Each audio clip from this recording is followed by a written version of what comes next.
Assalamualaikum warahmatullahi wabarakatuh. Selamat pagi anak-anak. Semoga sehat semuanya. Alhamdulillah kita pada pagi hari ini bisa dipertemukan kembali dalam pembelajaran agama Islam. Masih melanjutkan materi yang kemarin ya, yaitu tentang kelahiran Nabi Muhammad SAW ya.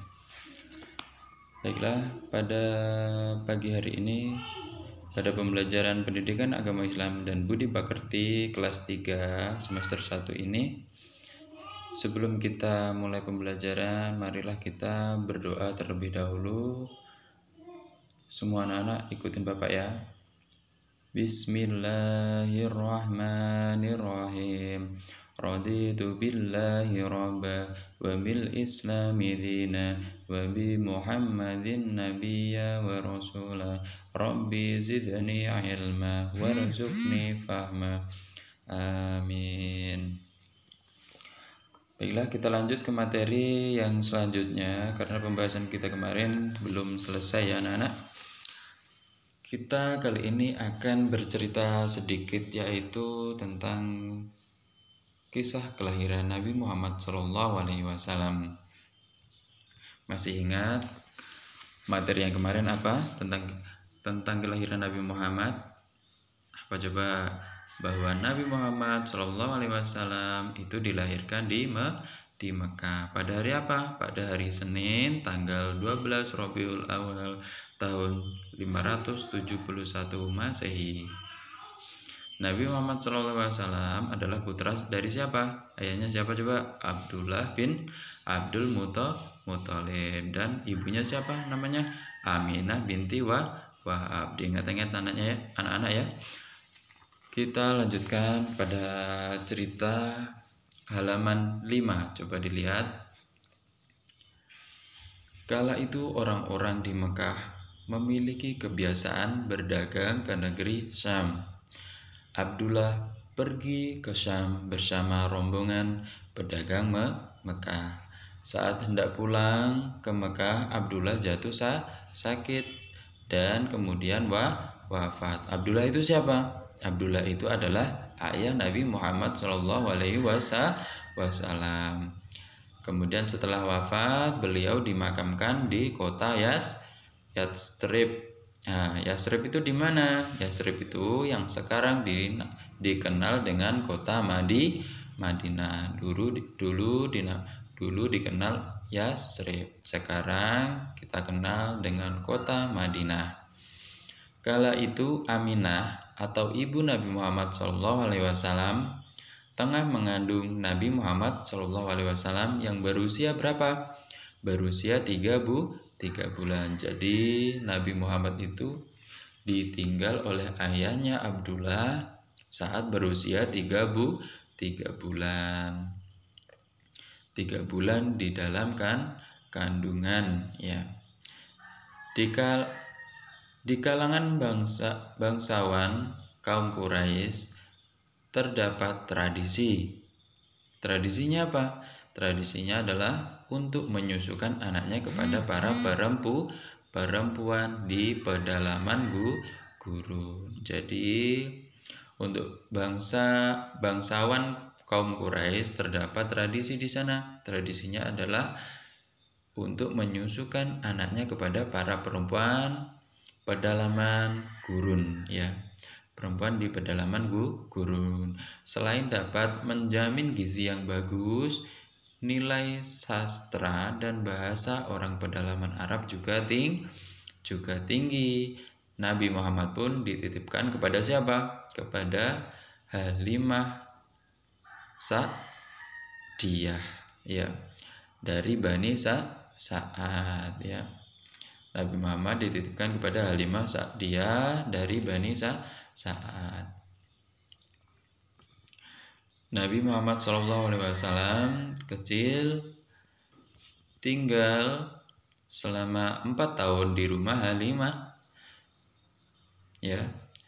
Nabi Muhammad kecil tinggal selama 4 tahun di rumah Halimah yang terletak di daerah gurun dengan udara yang yang bersih. Setelah itu Aminah mengasuh kembali ibunya Nabi Muhammad SAW,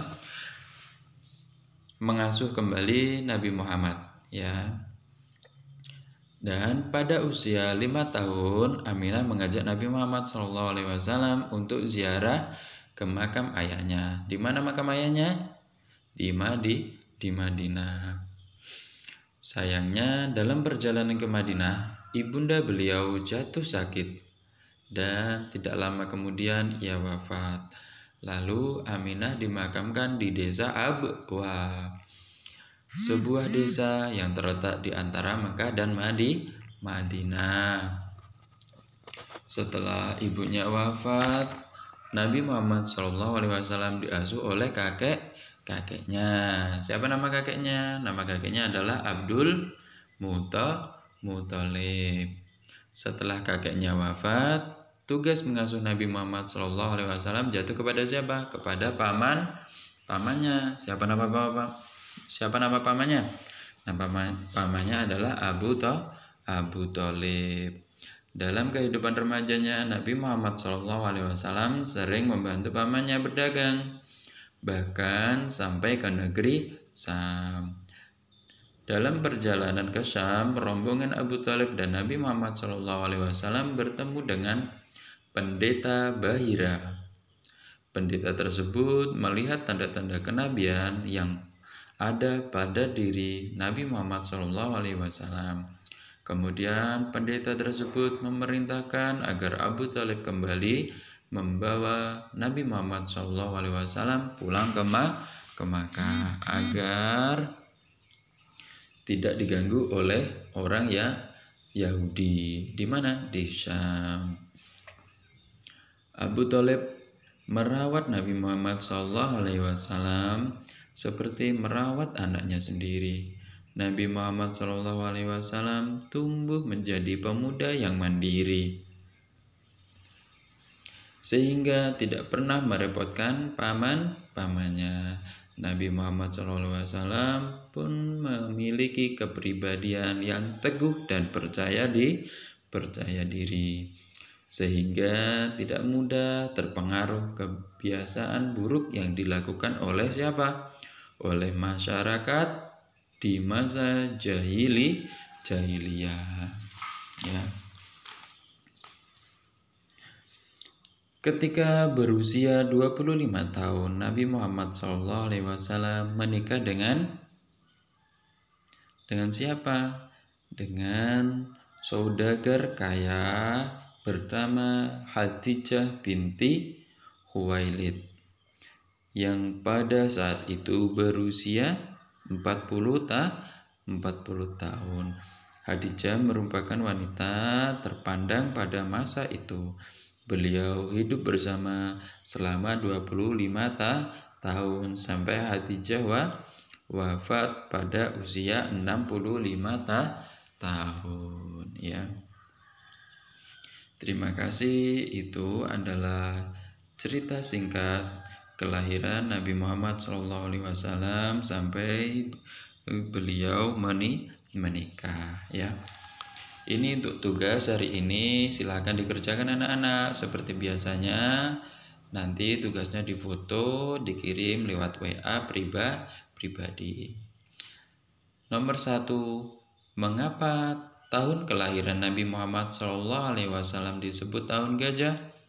Nah, ini di pembelajaran minggu kemarin. Yang nomor 2, siapakah nama ayah dan ibu Nabi Muhammad SAW? Siapa nama ayah dan ibunya? Berapa umur Nabi Muhammad SAW saat ditinggal wafat oleh ayahnya? Itu yang tadi Bapak sebutkan. Yang nomor 4, siapakah yang merawat Nabi Muhammad SAW setelah ibunya wafat? Siapa yang merawat? Nomor 5, apa kebiasaan kalangan bangsawan Quraisy terhadap bayi mereka? Bayinya biasanya diapakan tadi? Ya, masih ingat kan? Mungkin cukup sekian tugas untuk kali ini dan pembelajarannya. Kurang lebihnya Bapak mohon maaf. Wabillahi taufiq wal hidayah. Wassalamualaikum warahmatullahi wabarakatuh.